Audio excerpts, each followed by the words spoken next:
नमस्ते। 76 स्टडी के चैनल में आपका स्वागत है।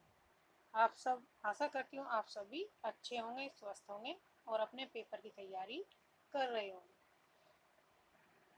तो मैंने ये सीरीज शुरू की है सामान्य हिंदी से संबंधित PYQ क्वेश्चन है जो टॉपिक वाइज किसी न किसी परीक्षा में पूछे गए हैं और हर बार रिपीट होते भी हैं हर परीक्षा में। तो आज है टॉपिक हमारा क्रिया का संबंधित। क्रिया किसे कहते हैं, परिभाषा समझेंगे इसकी। क्रिया की परिभाषा, जिस शब्द अथवा शब्द समूह के द्वारा किसी कार्य के होने का या करने का बोध हो वहां पर क्रिया कहलाती है। जैसे उदाहरण है, नीतू नाच रही है। नीतू नाच रही है, तो नाच रही है क्या, इसमें क्रिया होगी। नीतू क्या होगी, संज्ञा। नाच रही है क्रिया। तो ये था एग्जाम्पल आपका क्रिया से संबंधित। क्रिया वह होगी जिस शब्द अथवा शब्द समूह के द्वारा किसी कार्य के होने या बोध कार्य करने का बोध हो वहां पर क्रिया कहलाती है। क्रिया के कितने भेद हैं, क्रिया के दो भेद हैं, सकर्मक क्रिया और अकर्मक क्रिया। क्रिया के कितने भेद होते हैं, दो, सकर्मक और अकर्मक। सकर्मक पर कर्म का प्रभाव पड़ता है और अकर्मक क्रिया पर कर्म का प्रभाव नहीं होता। काल, टेंस होते हैं। क्रिया के जिस रूप से कार्य संपन्न होने का समय काल ज्ञात हो वह काल कहलाता है। काल किसे कहते हैं, जिस क्रिया के जिस रूप से कार्य संपन्न होने का समय यानी कि काल ज्ञात हो वहां पर काल कहलाता है। काल कितने प्रकार के होते हैं, तीन प्रकार के, जैसे भूतकाल, वर्तमान काल और भविष्य काल। यानी कि जो हमारा भूतकाल में समय हो चुका है वह कल गया था, वह परसों आया था, तो ये हमारा भूतकाल में हो गया। वर्तमान काल का हो गया कि मैं पढ़ रही हूँ या मैं आपको पढ़ा रही हूँ, ये वर्तमान से संबंधित होगा। भविष्य काल का मतलब होगा कि आने वाला कल, कि कल क्या होगा, कल पिताजी कहाँ जाएंगे, ठीक है, तो ये होगा हमारा भविष्य काल। और इसमें भी भविष्य भूतकाल के जो चार भूतकाल को बांटा गया है, सामान्य भूत, आसन भूत, अपूर्ण भूत, पूर्ण भूत, संदिग्ध भूत और हेतु मंद भूत। तो कितने प्रकार होगा, ये 6 प्रकार में विभाजित किया गया है। किसे, भूतकाल को। भूतकाल को कितने भागों में विभाजित किया गया है, 6 में। 6 प्रकार भूतकाल के। वर्तमान काल को कितने में बांटा गया है, सामान्य वर्तमान, अपूर्ण वर्तमान, संदिग्ध वर्तमान। यानी कि जो वर्तमान काल है उसे 3 भागों में बांटा गया है, वर्तमान को 3 में। भविष्य काल को 2 भागों में बांटा गया है, सामान्य भविष्यत और संभाव्य भविष्यत। तो भविष्य काल को 2। क्वेश्चन में पूछा जा सकता है कि भविष्य काल के कितने प्रकार हैं, 2। भूतकाल के कितने प्रकार, 6। वर्तमान काल कितने भागों में बांटा हुआ, 3 काल में। तो आइए अब इनसे संबंधित क्वेश्चन करते हैं। एक पॉइंट और है कि अविकारी शब्द किसे कहते हैं, अविकारी शब्द किसे कहते हैं या अव्यय शब्द किसे कहते हैं। अविकारी शब्द उसे कहते हैं जिनमें कोई परिवर्तन नहीं होता। अविकारी शब्दों में क्या होता है, परिवर्तन नहीं होता।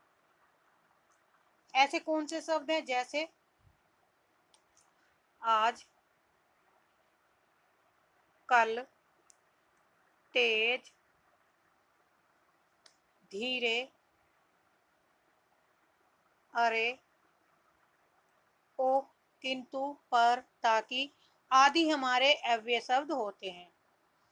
और विकारी शब्द क्या होते हैं, जिनमें परिवर्तन होता है, जो लिंग, वचन और कारक के अनुसार बदलते रहते हैं, उन्हें हम विकारी शब्द कहते हैं। करते हैं क्वेश्चन स्टार्ट। पहला क्वेश्चन है, राम लक्ष्मण से पत्र लिखवाता है। इस वाक्य में क्रिया का कौन सा रूप है, निम्नलिखित में से सही उत्तर जाने। तो राइट आंसर होगा प्रेरणार्थक क्रिया, यानी कि दूसरे से कार्य करवाना प्रेरणार्थक क्रिया के अंतर्गत आता है। राम किससे पत्र लिखवा रहा है? लक्ष्मण से, तो किसी दूसरे से करा रहा है। रचना की दृष्टि से क्रिया के कितने भेद हैं? तो राइट आंसर होगा ऑप्शन दो, दो भेद हैं। निम्नलिखित वाक्यों में से किसमें अकर्मक क्रिया प्रयुक्त होती है? शिशु सो रहा है, बालक खेल रहा है, छात्र पढ़ रहा है या छात्रा लिख रही है? तो राइट आंसर होगा ऑप्शन ए, क्योंकि इसमें कर्म का प्रभाव नहीं है। शिशु सो रहा है, जबकि इसमें क्या है? कर्म। खेल रहा है, लिख रही है, पढ़ रही है, ये तीनों क्या है? सकर्मक क्रियाएं। वे अविकारी शब्द जो दो शब्दों, वाक्यों अथवा वाक्य खंडों को जोड़ते हैं कहलाते हैं। यानी कि दो शब्दों को एक बनाते हैं तो उन्हें क्या कहते हैं? समुच्चय बोधक शब्द। वह पहुंचा ही होगा, वाक्य में क्रिया का काल होगा।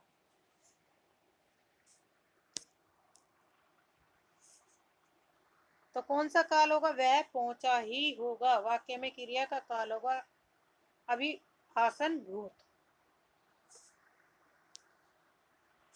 ऑप्शन डी सही। अथवा व्याकरण की दृष्टि से क्या है? संधि है, उपसर्ग है, अन्वय है या अव्यय है? तो अथवा जो है वो अव्यय शब्द है। क्रिया के किस रूप में कर्ता के अनुसार लिंग परिवर्तन नहीं होता? वर्तमान कालिक, भविष्यकालिक, भूतकालिक या अज्ञार्थक के रूप में? तो राइट आंसर ऑप्शन सी, भूतकालिक रूप में कर्ता के अनुसार लिंग परिवर्तन नहीं होता है।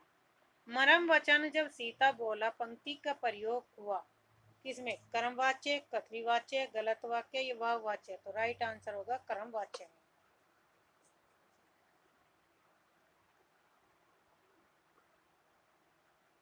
निम्न में से कौन सी सकर्मक क्रिया है? दौड़ना, रूठना, मुस्कुराना या पीना? तो सकर्मक आएगा पीना। राइट आंसर होगा ऑप्शन डी, पीना। निम्न में से कौन अविकारी होता है? अव्यय, संज्ञा, विशेषण या सर्वनाम? तो राइट आंसर है अव्यय। वे थोड़ा बीमार है, इस वाक्य में थोड़ा में क्रिया विशेषण है परिमाणवाचक क्रिया विशेषण, कालवाचक क्रिया विशेषण, स्थानवाचक क्रिया विशेषण या रीतिवाचक? तो थोड़े में आएगा परिमाणवाचक क्रिया विशेषण। निम्नलिखित में से सकर्मक क्रिया का वाक्य है मंदाकिनी सोती है, बालिका निबंध लिख रही है, पक्षी आकाश में उड़ रहे हैं, बालक खिलौना पाकर हंसता है? तो राइट आंसर है बालिका निबंध लिख रही है, ये सकर्मक क्रिया के अंतर्गत आता है।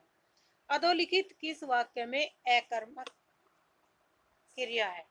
मैं पुस्तक पढ़ता हूँ, ये चीजें तुम्हारी जी ललचाती है, श्याम सोता है, वह अपना सिर खुजलाता है? तो राइट आंसर है श्याम सोता है अकर्मक क्रिया के अंतर्गत। बाकी तीनों में क्या है? सकर्मक क्रिया। मूल अकर्मक धातुओं के साथ प्रत्यय जोड़कर बनाई क्रियाएं धातु कहलाती हैं। क्या कहलाती हैं? संयुक्त धातु, द्विकर्मक धातु, साधित सकर्मक धातु या समझ धातु? तो राइट आंसर है साधित सकर्मक धातु। चूड़ी अच्छी थी में थी कौन सी क्रिया है? योजक क्रिया है, अधिकार द्योतक क्रिया है या औचित्य बोधक क्रिया है? तो राइट आंसर है योजक क्रिया।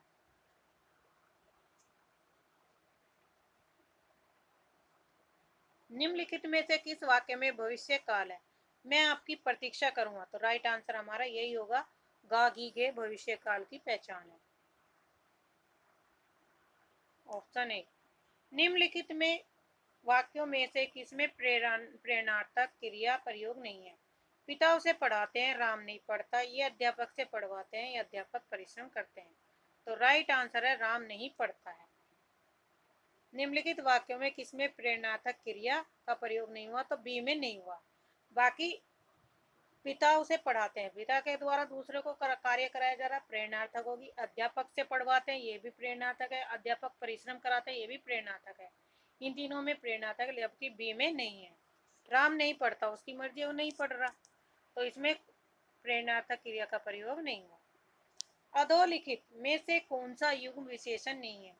छोटा बड़ा, हरा पीला, दो तीन या राम लक्ष्मण? तो राम और लक्ष्मण में युग्म विशेषण नहीं है। मुख्य क्रिया के अर्थ को स्पष्ट करने वाली क्रिया होती है सहायक क्रिया, प्रेरणार्थक, नाम बोधक या नाम धातु? तो राइट आंसर होगा सहायक क्रिया। निम्नलिखित में से किस वाक्य में अकर्मक क्रिया है? पानी बरस रहा है, मैं गेहूं पिसवाता हूँ, श्याम निबंध लिखता है, मोहन रुला रहा है। तो राइट आंसर है पानी बरस रहा है। बाकी इन तीनों में सकर्मक क्रिया है। मैं खाना खा चुका था, इस वाक्य में कौन सा भूतकालिक भेद है? तो इसमें होगा पूर्ण भूत, क्योंकि वह कार्य समाप्त कर चुका, वह खाना खा चुका है, तो पूर्ण भूत होगा। वह खा रहा था, मैं खा रहा था, कौन सा काल है? तो इसमें आएगा ऑप्शन ए पूर्ण भूत, अपूर्ण भूत, सदिक या सामान्य। अभी खाना खा रहा है तो उसका कार्य पूर्ण नहीं हुआ, तो क्या होगा? अपूर्ण भूत। मीरा जोर से हंसी, यह वाक्य किस क्रिया का समुचित उदाहरण है? अकर्मक, प्रेरणार्थक, विकर्मक या सकर्मक? तो राइट आंसर है अकर्मक। अब पढ़कर क्या होगा, इस वाक्य में कौन सी क्रिया है? तो ये है पूर्वकालिक क्रिया। भाई अब जो होना था हो गया, अब पढ़ के क्या करना है? तो पूर्वकालिक क्रिया हो गई, ऑप्शन ए सही।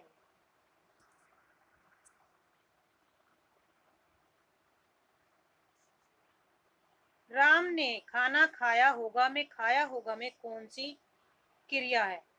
अपूर्ण भूत, संदिग्ध भूत, हेतु हेतुमान भूत और आसन भूत। तो इसमें होगा संदिग्ध भूत। वो संशय में है, संदेह से कि मतलब उसने अभी खाना खाया है या नहीं, होगा भी या नहीं, यानी कि वह क्या है, पक्का श्योर नहीं है। तो यहाँ पे होगा संदिग्ध भूत। परिमाण वाचक क्रिया विशेषण अव्यय सर्वदा, सर्वत्र, इतना या गलत? तो राइट आंसर है ऑप्शन सी इतना। हथियाना में कौन सी क्रिया है? प्रेरणार्थक, संयुक्त, अनुकरणात्मक, नाम धातु? तो राइट आंसर है ऑप्शन डी नाम धातु। जिस शब्द से किसी काम का करना या होना पाया जाए वह संबंधित है। राइट आंसर है ऑप्शन सी क्रिया। क्रिया कैसा शब्द है? अविकारी, विकारी, विशेषण या इनमें से कोई नहीं? तो राइट आंसर है ऑप्शन बी विकारी। रचना की दृष्टि से धातु के कितने भेद हैं? तो राइट आंसर है 3।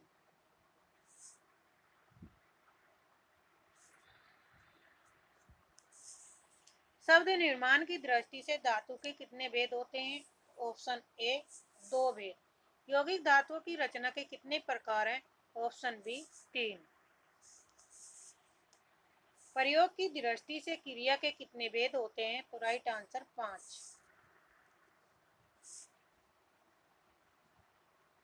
संयुक्त क्रिया के कितने भेद हैं? 11। Option A. मूल धातु का स्वरूप कैसा होता है? ऑप्शन बी स्वतंत्र। अकर्मक का अर्थ है कर्म रहित, बिना कर्म के। ऑप्शन बी सही। लड़का सोता, ये वाक्यांश संबंधित है अकर्मक क्रिया से। निम्नलिखित में क्रिया को पहचाने, उठ, पढ़, उठना या काम? तो राइट आंसर है उठना, जबकि ये क्या है? मूल धातु। उठ माने उठना, पढ़ना और काम। निम्नलिखित में मूल धातु की पहचान करें। तो राइट आंसर है आ, ऑप्शन डी। खेलना, खेलवाना कैसी क्रिया है? तो प्रेरणार्थक क्रिया है, ऑप्शन सी। यौगिक क्रिया की पहचान कीजिए। ऑप्शन बी गिर पड़ना यौगिक क्रिया है। नाम धातु कहलाती है, ऑप्शन ए संज्ञा या विशेषण से बनने वाली क्रिया। मैं घर जाता हूँ, इस वाक्य में मुख्य क्रिया की पहचान करें। तो इसमें कौन सी क्रिया होगी? ऑप्शन बी जाता हूँ मुख्य क्रिया है।